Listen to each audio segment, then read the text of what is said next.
So I guess I got into my first internet beef.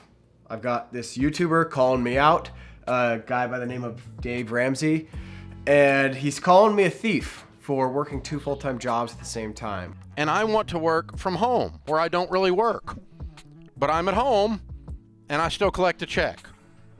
And oh, by the way, I've got 3 of those work at home jobs now, which means I'm now stealing officially from that employer, which is a new trend in work at home, by the way. Go ahead and get 3 full-time jobs while you work at home, get paid by all 3 of them for working full-time, and you obviously aren't. You know why this actually stings so bad? I read Dave Ramsey's book, The Total Money Makeover, and that is what inspired me to want to pay off all my debt. He's the one that made me want to do this. And in doing this, I was able to pay off all of our credit card debt. I paid off both of our cars, and we even had like a chunk of savings afterwards. So I did exactly what you told me, Dave. I did exactly what you told me. This is the video on the Ramsey Show highlights, Are Americans Facing Unfair Work Conditions? And this was posted about 2 weeks ago. I thought it'd be interesting to go through his video together and I can kind of share my thoughts on the different points that he makes. So I posted several videos on working 2 full-time jobs at the same time. I'll link to those in the description or up in the corner. But based on the comments that I saw in those videos, you guys don't seem to think that this is a problem either. This video got pretty popular, almost 1 million views. Guys, thank you for watching. Thank you. One of the top comments here with 1.8K likes and 91 replies. I'll never understand why companies care. As long as the deliverables are on time and quality, let me do my thing. Glad it all worked out. The overwhelming majority were like that. Like, why would anyone care? If you're getting your work done, why does it matter? All right, let's get into this video. By the way, I'm not actually hurt by what Dave Ramsey is saying. I don't care. I'm sure he's a great guy. He's just kind of an old fart. Kind of out of touch. If he knew what we were actually doing, working 2 jobs, I doubt he'd disapprove, but I think he's looking through the lens of like, if his own employees were doing this, the betrayal of if they were to work another job while working for him, that he wouldn't be happy, which is fine. And if he's willing to compensate people for the hard work that they do, keep them busy and keep them happy, then that's great. No problems there. There's 2 sides to the equation. There's the employer side and the employee side. I'm an employer, and as a person of faith, that means I have a responsibility to serve and treat my team well. We actually cared about you when your mama had cancer and we paid for your airline ticket to go visit her. We actually cared about you when we do all these things to serve you and help you and love you. But we also actually require that while you're here at work, that you work. And I don't really want to hear about your whining and your social activism. I'll fire your little butt for that. I'm actually not mad about that. That's kind of the Brian Armstrong approach, the Coinbase CEO that put out the letter that said, keep your politics to yourself. Let's just focus on the work while we're here. So good for Dave Ramsey. I mean, what would you expect from, Dave Ramsey? He's not going to be putting up with activist bullshit in the workplace. So, and the way he's talking about it, like maybe in his company he really does love all of his employees and he's helping them as much as possible and expects the same love in return. But most companies aren't like that. They are not like that. Most companies, it's a very transactional relationship. I'm here to do a job and to get paid. We're just mercenaries, basically. We're a hired gun. So if you are in a company like this where like your employers love you and they're like giving stuff to you and serving you, and then you kind of go behind their back and work a second job, I mean, I could see how they would be upset about that. So, here's the thing. You work, you get paid, you do the work, you get loved. We love each other. We're all working together to pull off the same thing. I don't know why a bunch of adults can't do this. I don't know why we have to juxtaposition employers against employees. The reason is pretty obvious, and he's an idiot if he can't see this. An employer is trying to get as much as possible, as much value, as much work as possible out of their employees for as little as possible. So they want to pay you the least amount to get the most outcome. That's what a business does. You can't fault them for that. And we, the workers, are trying to get paid as much as possible for as little work as possible. We have conflicting ideas and incentives from the get-go. So I'm not surprised that there's like a, us against them kind of thing. But again, maybe in his company and other companies like that, there is a sense of unity and a sense of like the leaders are honestly there just serving the employees. It'd be crazy. It'd be a crazy thing to see. The truth is we're supposed to love each other. I'm supposed to love them well, and they're supposed to love us back and do their work. And it's not me extracting from the labor market and not them extracting from me in the name of some twisted form of fairness that they came up with and somehow put Jesus on that. That one's really ridiculous. It's got to do with a clean view of Scripture, which involves loving each other well. Do unto others as you have them do unto you. Love your neighbor as you love yourself. The second of the greatest. So this kind of brings up a good point too. Do unto others as you would have them do unto you. If you ran a company, suppose you start a startup, you're running this company and you start hiring people, would you want them picking up a second remote job? Probably not.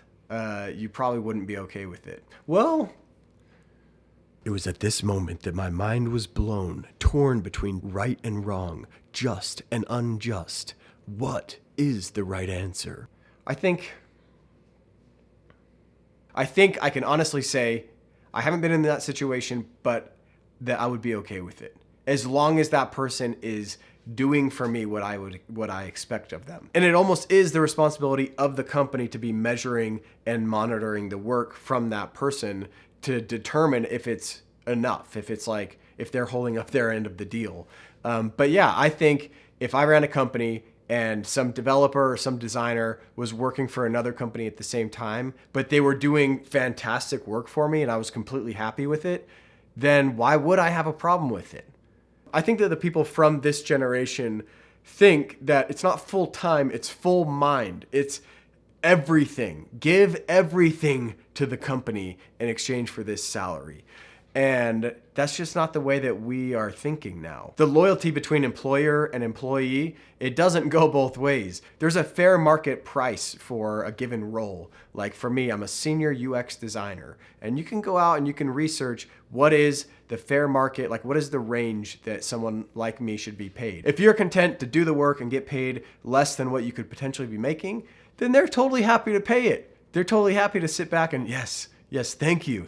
Thank you for the great work. Here's your paycheck, even knowing that it's way below what you could and should be making. So really there is no loyalty. Depending on the company, obviously, maybe it's different for Dave. Jesus said to Catholics and to Protestants equally.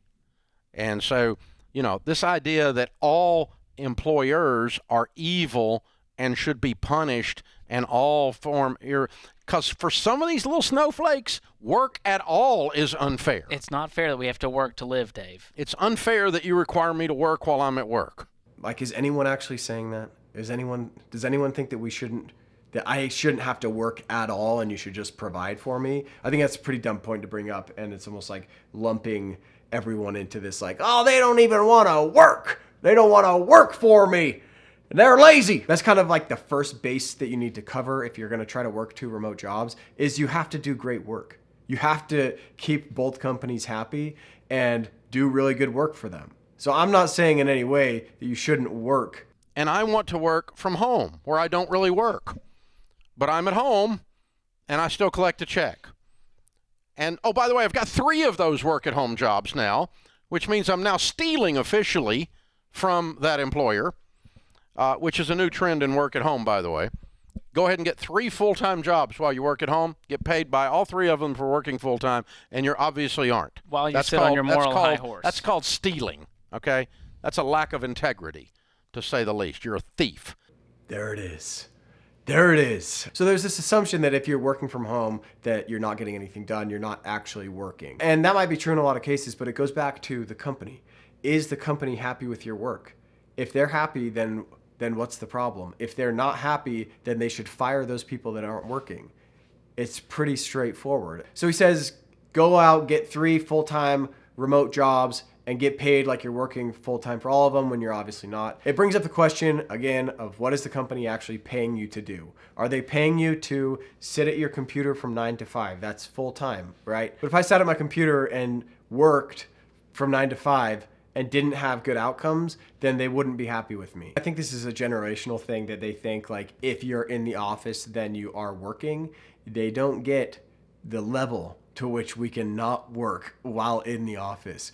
You can be playing ping pong. You can be browsing Reddit. You walk around, see people online shopping, watching Netflix, even going to meetings. People love to fill their day with meetings, but they're not getting anything done. And while working 2 full-time remote jobs at the same time, who's to say that I didn't work 8 hours for one company and 8 hours for the other company? I mean, I could have been waking up super early, going to bed late, like working into the night. So I've said this a million times. It comes down to, are you getting your work done or are you not?